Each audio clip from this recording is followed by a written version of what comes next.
Have you ever left a job interview thinking you nailed it, yet never heard back?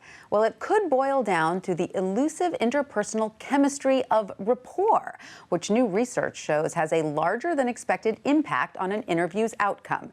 Here to tell us more is WSJ's work family columnist, Sue Shellenbarger. Hi, Sue. Thanks so much for being with us.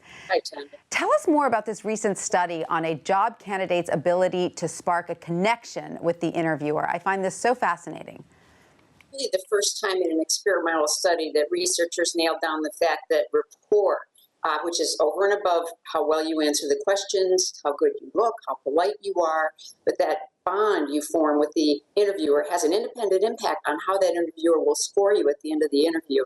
This is led by Brian Swider at Georgia Tech. It's really an interesting study. Well, hearing this, of course, it makes perfect sense, and we say, aha, it totally makes sense. So how can we do this? How do we forge a quick connection with a stranger, Sue?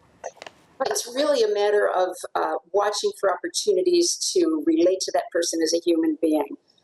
Sometimes you can look for openings with small talk, such as, how was your commute, and maybe empathize and find something humorous to relate to that person on, or making a light joke during the walk between the lobby and that sitting down in the chair for the interview.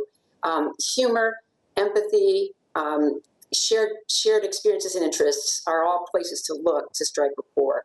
Well, Sue, do we have to somehow gauge, though, whether the hiring manager is into small talk before we sort of tell our little joke? Interesting. Some I interviewed don't like it at all. So the way to generate a rapport with some people is not to try to make small talk.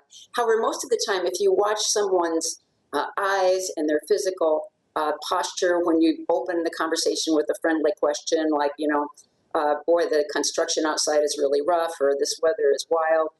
Usually the person will tell you through body language or their response, they're open and friendly and laughing, keep it up. If they put their ice down and walk ahead to the office without saying anything, that's a clue they don't really want to make small talk. So it's really about learning how to read subtle signs in the other person. So, Sue, are there places where we can practice this? Well, it's interesting. Brian Swider, the author, suggested a good idea. I think during your day-to-day life, look for opportunities to strike up a conversation with retail people, like the barista at Starbucks or the clerk at the retail store. Look for shared interests, small human points, like something about you see in the environment that you both like, or a customer recently was really annoying. Practice day to day. It's not something that you definitely do naturally. And what does improv comedy have to do with job interviewing, Sue? The masters of striking up a rapport are improv comedians who use the yes and technique to always keep the conversation going. They always have an upbeat comeback. They show empathy for the other person, a very important ingredient. Arrogance is not a way to form rapport. And also they give others a chance to shine. So watching those improv comedians can be a very good training course for building rapport. I think maybe all colleges need to work in some improv comedy classes into their curriculum after hearing this, Sue.